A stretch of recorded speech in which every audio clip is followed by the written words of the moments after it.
You wore glasses. It felt easier that way, like there was something actually blocking your vision, other than you just not being able to see. You were half blind in one eye, so sometimes you miss things, like when you went to take a seat for the first time.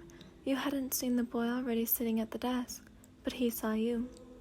He almost shrieked when you sat down. Just because your eyes didn't work too well didn't mean your other senses were out of commission too. You not only felt the boy beneath you, but you also heard his embarrassed screech. You stood as quick as you could, bumping your knees on the bottom of the desk. You fumbled out and apologized, hopefully facing the other direction. You knew every one of your classmates had seen, but they didn't say anything, and for that small act, you were thankful for them. You fumbled to another seat with the help of a short person. You didn't know their gender, only that they were short. "Thank you," you said. "You're welcome," they said back, their voice indicating their gender, being a guy, but you tried not to assume. "I'm Connie. Call if you need anything." Then the boy walked off. From the other side of your eye, you caught a small image of him, but your glasses didn't help with seeing. Nothing could. Not after your accident. The crash made its way through your old school, and for that reason, you were not able to continue your studies there. Your family had wanted to move right after the crash anyway, saying how it would be easier with family around, so your parents up and moved to Tokyo. You'd been living in Kyoto at the time, but your parents both came from Tokyo, so you up and moved there. Your first impression at your new school was not well, but that didn't matter. What did matter was that you were determined to make new friends, and determined to fit into your new home comfortably.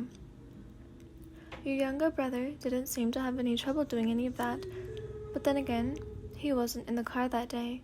He had been sick, and so he'd stayed home. He also didn't like people skills as you did. He was natural at making friends. And for that, you were thankful, because that meant you wouldn't be loners at lunch together, and he could introduce you to the kids in his class. "Brother," he smiled. "Ah, Eren," he greeted, waving you over to the table as he was seated with a few other people. "I hope you don't mind my intrusion." You smiled at the people surrounding him. You thought one of them looked oddly familiar, but then again, you were half blind, so it could just be your lack of sleep. "Not at all," a sweet voice called. "Female," you thought, and to the right of me. Maybe a few seats away, possibly two. You'd almost gotten used to your blindness, using your other senses to your advantage. "Oh, it's you," a voice called. You recognized it as the boy from class. "Connie, you know them?" a female voice asked. You turned to the side in an attempt to get a better look at them. The girl had her hair in a ponytail. That was about all you could see. "Yeah, I helped them find a seat in class, Eren saw," the boy called. Connie motioned over to another boy. You didn't recognize him, but that was the obvious. You tried to see him a little bit better, but there was a couple of other boys at your table, and you hadn't seen where Connie moved his hand toward, so your attempt was useless. A boy in your preview shifted in his seat, and it was he who spoke next. You could say that. He sounded familiar, like Connie, but you couldn't place his voice to a name. "Ask him if we've met before," you told your brother. He nodded and looked at the guy. Ryan wants to know if you've met them before." You whispered in his ear again. "They say you sound familiar." The boy blushed, though you couldn't see, and stroked his cheek while avoiding eye contact. He opened his mouth to speak, but Connie answered for him. You sat in his lap by accident. It was hilarious. He meant it as a joke, but you were incredibly embarrassed by it. "Oh," was all you said. Did they now? Your brother looked at you with mischief in his eyes. Again, you didn't see that, but you were able to pick it up in his voice. "Ryan?" the boy asked. The sound vibrated from his throat to his feet, and though you were not barefoot, you could feel the vibration when he spoke. "Yes," you responded, but it was a mere whisper. However, he did not seem to notice, and that you noticed. "How old are you?" You had friends at your old school, but they never stopped on their way home to see how you were doing. It seemed, just after the crash, you disappeared. In other words, having someone ask you a question, even if it was obvious how old you were, was something you appreciated. 15. You smiled. Cool, he smiled back, and when he did, you caught a small glimpse of him. It was blurry, but you could make out his short, brown hair. What's your favorite color? The rest of lunch was spent like that. You asked him questions and he answered. He asked you questions and you answered. It was the longest conversation you'd had in a long time, though you were afraid to admit, especially because the questions you asked were meaningless. You only asked them to continue the conversation. A few weeks went by and your relationship only developed with him. Eren, you found out, was his name. It was cute, you thought. Hey, he smiled when you walked in. You smiled in the direction of his voice and waved. You didn't feel the urge to stop walking, and as a result, you bumped into a desk. Eren went to help you to your seat, as he did when things like this happened. He hated seeing you hurt. It made him hurt. He'd always wondered about why you'd bump into things that were so clearly there. He had thought you did it on purpose before, and he hated himself for ever thinking that way about you. He never asked, though, and you never brought it up. You gained even more respect toward him for not treating you different. Your family was really nice, and loved to baby you, especially your mom. She felt it was her fault, and though you told her many times about how you didn't blame her, she still walked long eggshells around you. Eren never did that. He was brutal and funny. A month after your accident, your family decided to move. You'd been in the hospital for 3 weeks. You'd spent another at home before you were fully able to go back to school. When you did, it wasn't the same. You could hear people whispering when you walked down the halls.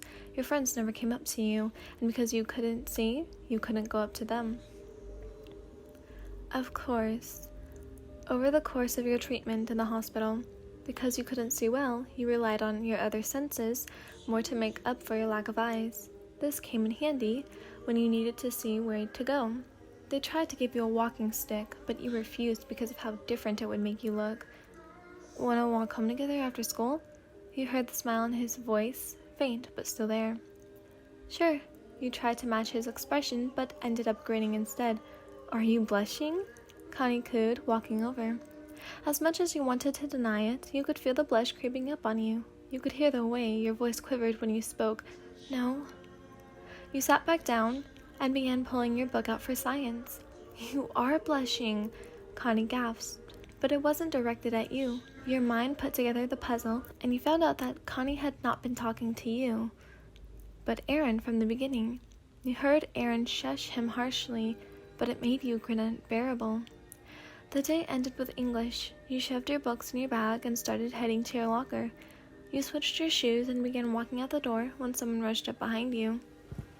"Wait up," they shouted. "You promised to walk home with me, remember?" You giggled and wanted to die for it. Who giggles? You cringed at yourself. "I don't remember promising anything." Eren sighed as he pushed the doors open. "I'm hurt." You loved this. He made you laugh and you loved it. Your smiles had been so forced the week of your recovery. They had been for others' reassurance, never your own. But Eren, he could make you laugh over and over about absolutely nothing. He was the reason you smiled again. He was the reason you smiled and laughed. He was what got you back into being normal. Because when people treat you like you're different, then different you become. It takes someone to look over differences to become normal again. You'd know that better than anyone. Your rapid mood switch surprised your family and your brother. With his mischief told your parents it was because you had a boyfriend, in which you had to explain the difference of a guy friend and a boyfriend. Although he was not wrong, Eren was your best friend, whether he saw you the same or not. He was special to you, and in such little time you started to suspect he might be from a different world. But that wasn't it. That was just the more logical explanation. In reality, he just had that charm to him. He could light up a room that had the devil in it. He'd suck up all the negativity and find the dumbest thing about it, then joke about it. But he also knew when to be serious, and that's what you loved most about him. Then it hit you. Just as you passed under our willow tree, one of the cherry trees that surrounded the huge willow tree shed a bunch of leaves. She had a bunch of flowers. They picked up in the wind, but one fell atop your head. That's when you acknowledged your feeling towards him. You were incredible at predicting the future. You practically had visions of things before they happened, but falling in love with your best friend was not one of them. You stopped walking. Eren stopped as well. He turned around and tilted his head. He walked up to you and picked the cherry blossom off the top of your head. You stared at him in amazement. How did you miss it before? He's so cute. He's an amazing person. And he's loving. How in the world had you missed it? Eren blinked a couple of times and then smiled again. What's wrong? He looked up and felt the top of his head. Did one fall on me? You laughed and pulled his hand down with yours. No. He frowned, then met your eyes and smiled again. Then what is it? You averted your gaze, though he couldn't see your eyes behind the glasses you wore. He knew you were looking down. Eren pulled his hand out of your grasp, cupping your cheek with it instead. You met his gaze again, just as he took your glasses off, finally being able to meet your eyes. For the first time, you saw him completely. It wasn't blurry, but it wasn't clear either. He had brown hair, pale skin, and green-gray eyes. He leaned in, and so did you. Then click. You both turned around to face Connie and your brother grinning like evil geniuses. You and Eren blushed immensely. He dropped his palm from your face and grabbed your hand with his. He pulled you both away from the willow tree surrounded by cherry trees and down the road. I'm showing Dad, your brother called. No, you're not, you shouted back, a blush covering your face as well.